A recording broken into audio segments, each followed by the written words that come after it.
Allow me to introduce DeeAnne Riendeau. She's a thought leader in spiritual and business development whose mission is to elevate how we think and live. This is a really nice thing. Known as a modern day Willy Wonka for giving away her six-figure company called Your Holistic Earth, which is the first holistic healthcare system of its kind. She's also the owner of Rose Hope International. And she's experienced chronic illness in her life, near-death experiences, and she's rebounded. And 20 years of health education and diverse healthcare career, including 6 health businesses, are under her belt. She's spoken at Harvard University, appeared on Shaw TV, Global TV, CTV. As those are all the Canadian versions of ABC, CBS, etc. And she's also had awards with RBC's Women of Business and Alberta Business of Distinction. So that's kind of cool stuff. And she's also a mom of 2 kids, publisher, popular speaker, and international best-selling author who uses her heart and head to guide others to help create their best life. And over to you, DeeAnne. Oh, thank you so much. It was so great to hear a little bit from each one of you. There's some new people here I've never met before, and oh my gosh, you guys were all speaking my language. So thank you. I feel so at home here with all of you today. Oh my gosh, you know, I love talking about meaning. I love talking about joy and abundance. And so today we're really going to focus on areas in our lives where we can do some tweaking. Sometimes it doesn't require us to go through some major overhaul or some major change in order for us to really shift the pathway of our lives. And I know some of you are probably living a lot of these practices already, so I might be speaking to the choir a little bit here, but if you get nothing else out of today, bring what I'm telling you to the surface so that you can apply it and become more aware. So that's my hope for all of you today as we move through our presentation here together. And I know I'm co-host. I think there's somebody else that can let people in. Yes, because I noticed there's still, okay, wonderful. I just want to make sure that I don't have to think about that. All right. So as you know, our world is changing and it's changing actually quite a bit over this period of time. I mean, we know for sure that one thing that is constant is change. And yet so many of us resist change. Anybody resist change? Anybody have trouble with change out there? Give me a hand up, throw me in the chat. You know, change. I know I've resisted change in much of my life.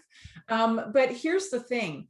What's happening for a lot of us, especially with what's happening globally, is we're getting swept into this undercurrent of fear and lower energy frequencies because we are getting so bombarded, whether it's through media, social media, whether it's through people in your life that are scared or living in fear. And so what happens is with this fear vibration, it blocks us, it stops us, it gets us stuck. Or it allows us to be caught in the eye of the storm, as Lisa was talking about. And so we've forgotten how to get home. We've forgotten what that means for us. And one of the big questions that seems to be coming up for a lot of people that seem to be showing up in my life is, why are we here? What is the meaning of all this? What is the meaning of my life? You know, what am I doing here? And this is like the age-old question, isn't it? Like, don't we all want to understand what the meaning of life is, why we're here? And meaning is one of the foundational pieces to everything else that comes after, which is everything else. Meaning is the fundamental key in well-being. And this is actually, they've done studies now on meaning because they recognize and realize that meaning actually, if they do polls, they find that meaning actually comes above happiness in terms of importance. Because here's the thing, meaning breeds happiness, meaning breeds everything else. And so once we feel like we're living a worthwhile life, we can find the link to every other positive experience, emotion that we have. So meaning is actually way more critical than we maybe even consider and give it credit for. And here's the thing, I'm going to give you the secret right out of the gates. Meaning's already given, you guys. Meaning is innate within all of us. We have meaning because we wake up in the morning. That is meaning. We have meaning because our souls are here experiencing a physical life. We have meaning. Meaning already exists. But what happens is most of us as human beings, we seek meaning in things outside of ourselves. I don't know about you guys, spent a lot of time doing that, and I'm going to share that in just a few minutes. So here's the magical thing. Meaning breeds manifestation. Like I said, meaning breeds everything else. So once you understand that you already have meaning, then everything flows from that. And so it can create manifestation, abundance, creating that joy that also is innately given. You see, all of it is here. But if we understand the meaning piece, then again, everything flows from that. So I'm going to just share a little bit about my story so you know a little bit more about me. I was a go-getter. I was an overachiever. I had degrees and certificates up the yin yang. I ended up teaching for most of my career at the colleges here in Alberta in the health sciences departments. I was the youngest teacher to ever be hired into a college called SAIT in Calgary. And I was like living the dream. So I thought, you know, successful. And then I started a family, and I had the $1 million family. I had the $1 million life. I had, from the outside, a really incredible life. Like, who wouldn't want it? And what was happening for me inside was that I felt like my soul was dying. I felt like I was not on the path that I was supposed to be on. I thought I was doing all the right things, and I was working really hard and trying really hard, but I was struggling big time. And I found myself falling into various addictions. Alcohol became a big part of my life.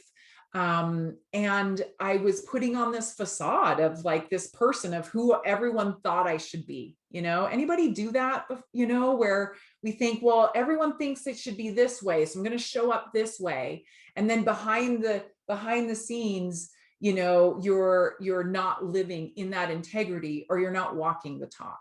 And so I spent most of my life putting on the facade, thinking that's what I was supposed to do, looking outside of myself. You know, I was always like, oh, I'll be happy when that loan is paid, and I'll be happy when I build my dream house, and I'll be happy when. Anybody do that? I'll be happy when? Oh my gosh, no more, not allowed anymore. Because again, happiness is not outside of us. It's not extrinsic of us, just like meaning is not extrinsic of us. And so I was in this deep, dark depression. Actually, it was just after I had my son, and I fell into a very dark depression. I was having some postpartum. I was not, you know, loving my job, even though I was supposed to be loving my job. I had a great deal of guilt and shame for not loving my life, because I was supposed to love my life because my life looked perfect. And so I was in this cycle, and it got really dark. And it got so dark that one night I said, okay, God, I don't want to be here anymore. And I think my kids will be better off without me. My family will be better off without me. That's how dark of a place I was in. And I asked for a sign. I asked for something. Show me what I'm supposed to do. And at that moment, this most beautiful experience happened. It was as though an angel had come. And I saw this vision of creating community, of really changing the way that the world could be, and starting for me to step into this new person, this rebirthing, if you will. And this vision was so crystal clear. I got up the next day and I started a company. I ended up quitting my 6-figure job. I started a company. I left my husband. I had to make a lot of changes, okay? And so a lot happened in a very short period of time, because I finally had decided to be honest with myself. This is a quote that actually Rose Hope is my alter ego. She's my higher self. And so this is a quote that came from her. We do crazy, absurd things to resist going inside to our souls. Surely it can be treacherous and even painful. If only we could see the glory of what treasures lay beyond the darkness, we would all run towards our soul. And so this really is a precursor to what I'm going to be talking about today. And you might think, well, what does going into the soul have to do with joy and meaning and happiness? Everything, everything. And if you are not being called by spirit right now with everything that's happening, you will be very soon. So just wait. It's coming. All right. So I had to do some work, and I had to go inside and I had to get really honest with myself. And once I did that, it was amazing. What happened was I started experiencing joy on a very deep level. And not only that, but I was able to do philanthropy work. You can see I'm donating some money in the bottom of the screen. You can see my 2 children there, who I get to spend a lot more time with now than ever before. I've got a property in Mexico. I've got opportunities to speak internationally. That's actually me speaking at Harvard. And here's the thing though, I might have all of these things that are happening that are showing up for me in my life right now, but they do not define my happiness. They do not give me meaning. I give meaning to those experiences. Okay. I give meaning to those experiences, not the other way around. And so I am not attached to any of these experiences, the properties, the things. I'm not attached to those things. Okay. Because what happens is human beings is we start to get attached to people, places, things, experiences. And then guess what happens? We suffer. Oh, the suffering. Now, I will admit, I'm a little attached to my kids. Okay. That I can't really, I'm trying to do stuff about, I can't really do anything about that. But the point is that we are the ones that give meaning to those experiences and those things, not the other way around. That's the point I want to make. So today I want to share with you how you can create exactly what you want, no matter the circumstances around you. It's not about what's happening out there. It's about how you respond to it. And so I want to give you guys a few things that you can work with that will help you in that responding to the rest of the world and everything happening around you, so that you can have that joy and that meaning and abundance in your life. All right. So you must place yourself first by going on the journey to your soul. Now, I am a strong believer in soul work, and it has changed my life in so many ways. And I know there's a lot of resistance. But here's the thing, you can't actually place yourself first without doing soul work. And a lot of people say, put yourself first. Okay, well, what does that mean to you? And I just invite you to think about, what does it mean for you to put yourself first? Does it mean setting some boundaries?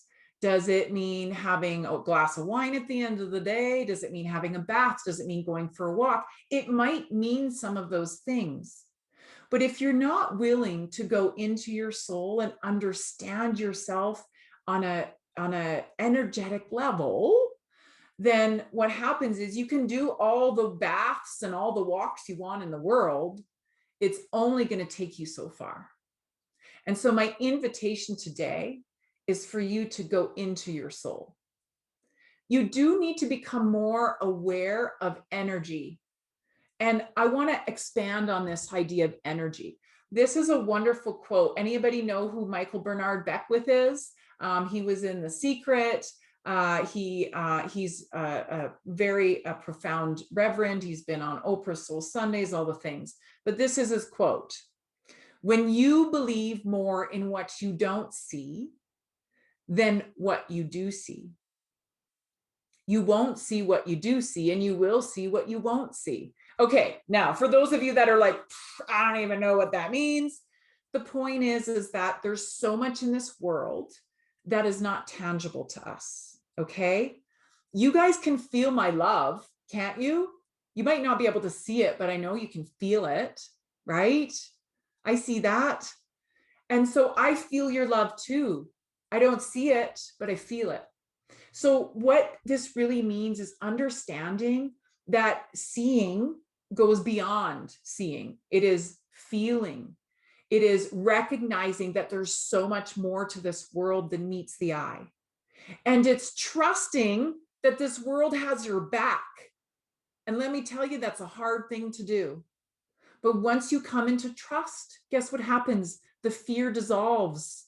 The fear dissolves just naturally because you trust, you know that everything is showing up for you for your highest good. Everything is showing up for you for your soul to evolve into the most dynamic, brilliant soul it can be. Here's just a quick sample of somebody who actually I hired her. She works with me now. And one of the things for Teresa was that she was working a job that she hated. She was just doing it to pay the bills, but she was miserable. And so we had a conversation about what were her dreams and what did she really want. And guess what? She decided to go into her soul and it transformed her. And once she transformed that relationship with herself, her whole world changed.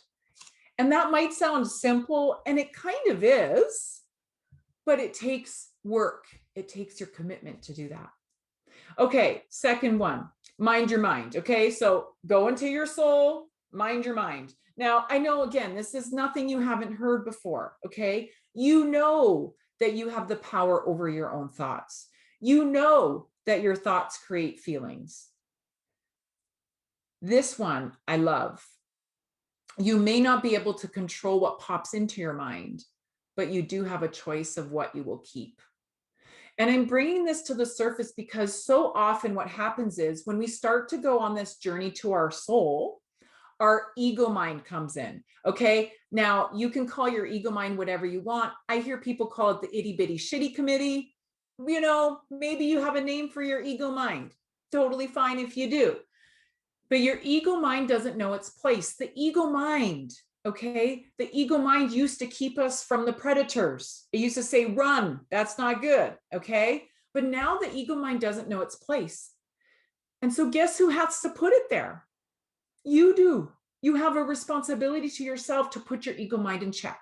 And the ego mind will do things like, oh, you can't start a business. You don't know what you're doing. Your ego mind will say, well, you can't speak about that. People are going to think you're crazy, right? And so the ego mind comes in and it tries to tell us to stay safe.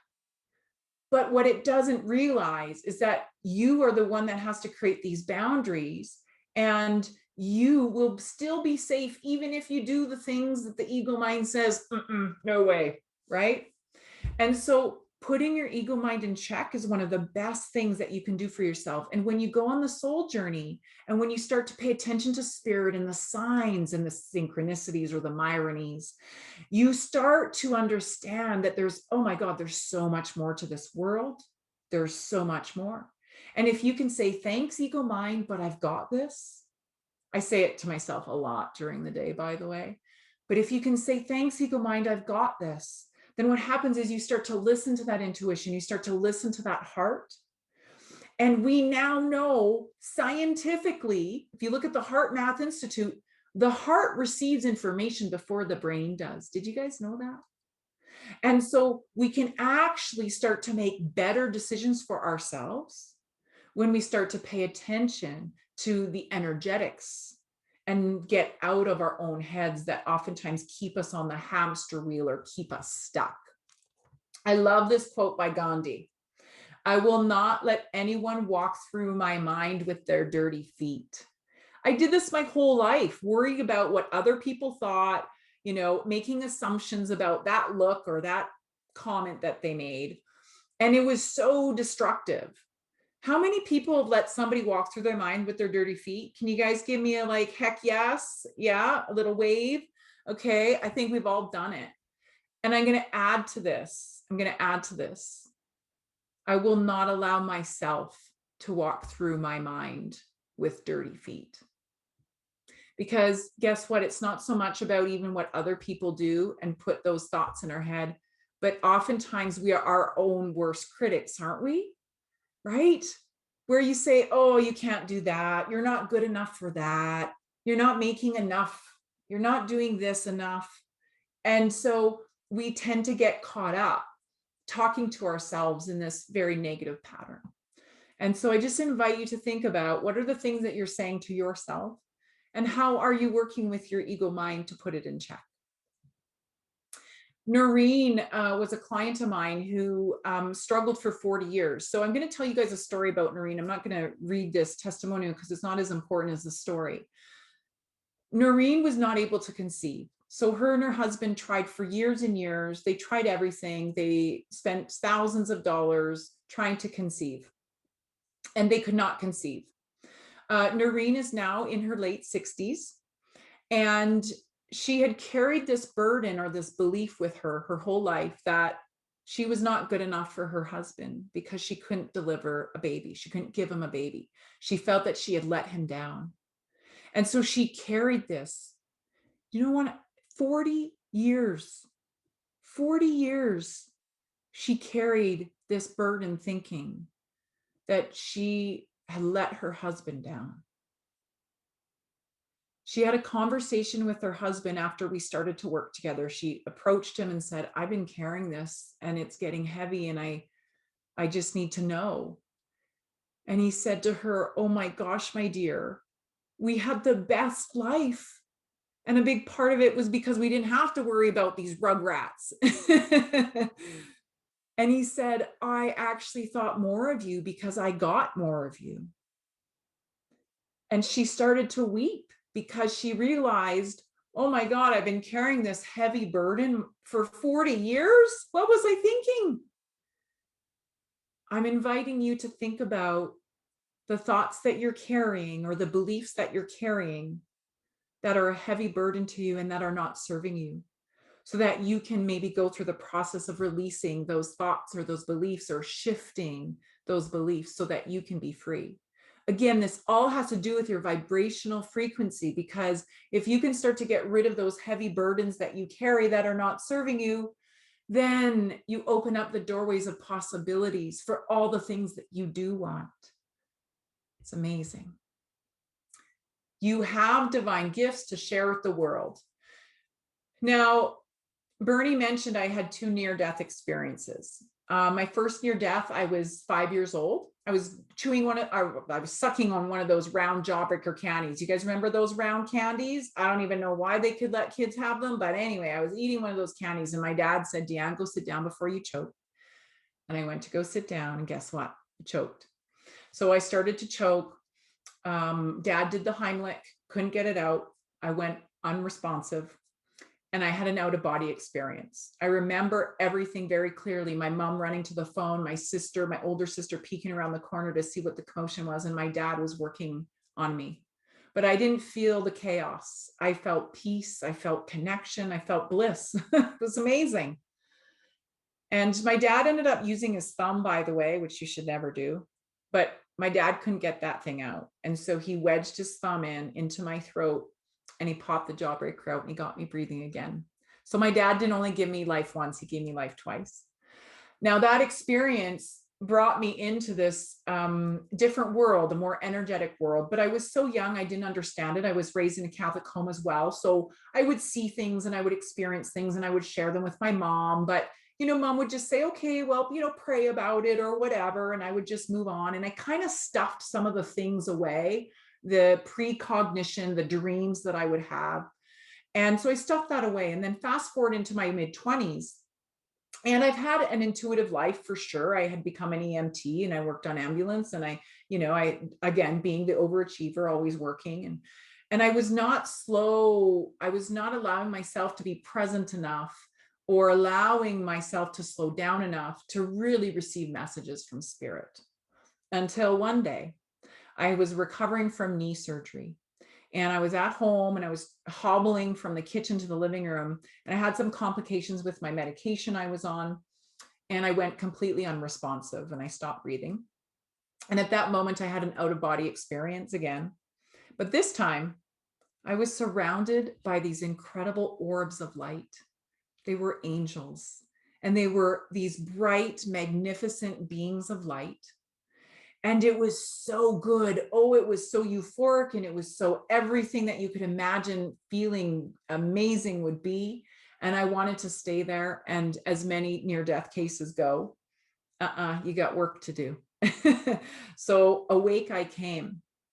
And it took me a while to really start speaking about that experience because, of course, my ego mind, guess what my ego mind was saying? People are going to think you're crazy. They're not going to trust you if you're talking about angels and all this woo-woo stuff. But what I learned was is that I had these gifts. I had these abilities. I had this connection. And we all have it, by the way, because the gifts are already given. You already have intuition ingrained in you.